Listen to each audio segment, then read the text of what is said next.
వైఎస్ఆర్ ఆసరా కార్యక్రమంలో పాల్గొన్న పాడేరు శాసనసభ్యురాలు కొట్టగుళ్లి భాగ్యలక్ష్మి డ్వాక్రా మహిళలకు రుణమాఫీ గురించి మాట్లాడారు. 4 దఫాలలో డ్వాక్రా మహిళలు తీసుకున్న రుణాలను మాఫీ చేస్తానని మాట ఇచ్చిన ముఖ్యమంత్రి జగన్మోహన్ రెడ్డి ఆ మాటను నిలబెట్టుకున్నారని భాగ్యలక్ష్మి అన్నారు. అల్లూరి సీతారామరాజు జిల్లాలో 34 కోట్ల రూపాయలు రుణాలు మాఫీ చేయడం జరిగిందని ఆమె తెలిపారు. వైఎస్ఆర్ ఆసరా పథకం ద్వారా 25,500 కోట్ల రూపాయలు రుణమాఫీ చేయడం ద్వారా డ్వాక్రా మహిళల ముఖాల్లో చిరునవ్వులు చూడాలని ముఖ్యమంత్రి లక్ష్యంగా పెట్టుకున్నారని ఆమె అన్నారు. ఎన్నికల మేనిఫెస్టోను ఒక భగవద్గీతలా భావించి ఇచ్చిన ప్రతి హామీని అమలు చేసిన నాయకుడు జగన్మోహన్ రెడ్డి అని భాగ్యలక్ష్మి అన్నారు. మేనిఫెస్టోలో చెప్పిన 98% హామీలను అమలు చేసిన ముఖ్యమంత్రికి ఓటు వేయాలని ఆమె ప్రజలను కోరారు. మహిళల ఆర్థిక పురోగతి కోసం అనేక సంక్షేమ పథకాలను ప్రవేశపెట్టిన నాయకుడు జగన్మోహన్ రెడ్డి అని భాగ్యలక్ష్మి అన్నారు. తన పాదయాత్రలో డ్వాక్రా మహిళలు అందరినీ ఎలా ఆదుకుంటానన్నారో మనందరికీ తెలిసిన విషయమే.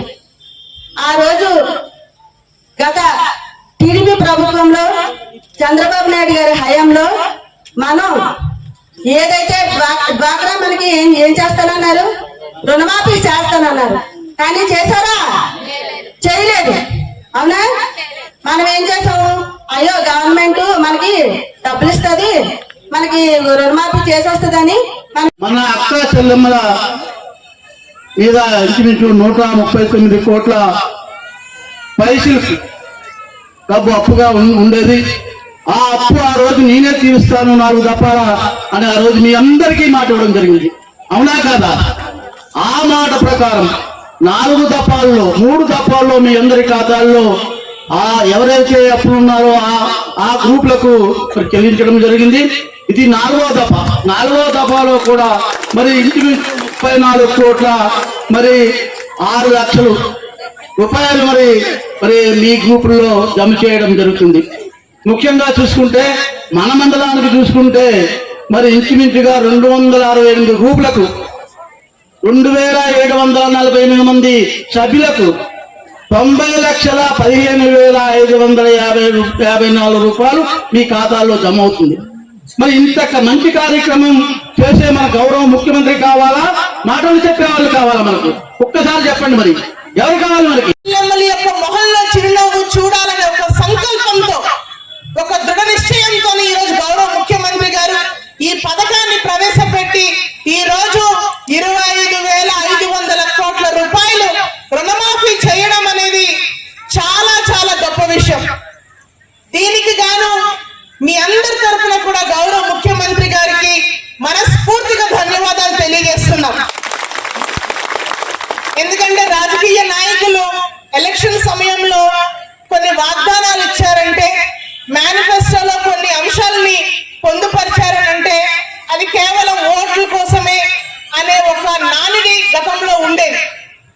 కానీ ఈరోజు జగన్మోహన్ రెడ్డి గారి నాయకత్వంలో ఏదైతే పబ్లిక్ లో ఒక మాట చెప్పారు అనంటే, మేనిఫెస్టోలో పలానా అంశాన్ని మనం పెట్టాము అనంటే అది ఖచ్చితంగా తీర్చాలి, అది నెరవేర్చాలి, అది నెరవేర్చి ప్రజల్లోకి ధైర్యంగా వెళ్ళాలి అని చాటు చెప్పినటువంటి నాయకత్వం ఈ రోజు జగన్మోహన్ రెడ్డి గారి దగ్గర ఉంది. అలా కాబట్టి ఈరోజు 99% హామీల్ని నెరవేర్చి ఈరోజు ఇందాక మా జడ్పీటీసీ గారు చెప్పినట్టుగానే మీకు మంచి జరిగింది అనిపిస్తేనే నన్ను ఆశీర్వదించండి. ఈరోజు ఒక దమ్మున్న నాయకుడిగా ఈరోజు ప్రజల ముందుకి, ఈరోజు ప్రజాక్షేత్రంలో, ఈరోజు ఎన్నికల సమయంలో అడిగినటువంటి నాయకుడు జగన్మోహన్ రెడ్డి గారు మాత్రమే అని ఈ సందర్భంగా నేను తెలియజేస్తా ఉన్నాను. అందరికీ నమస్కారం.